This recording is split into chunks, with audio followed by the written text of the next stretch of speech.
Hey everyone, in this video, I will show you how to blur a specific area in CapCut PC. If you find this video helpful, a like and subscribe would mean a lot. Alright, let's dive in.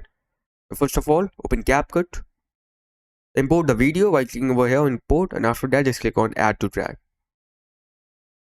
Now after adding the video to the track, just go over here on effects on top and type on the search bar. Now add this effect to the track, increase its length according to the video. Now select this blur effect and go over here on mask on top right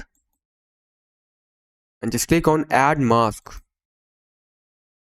Okay, you can select whatever mask you desire. They are split, film strip, circle, brush, pen. I'm going with circle. Now increase its length like this.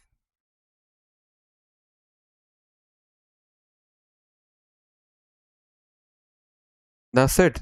That's how you can blur a specific area in CapCut PC. Thanks for watching.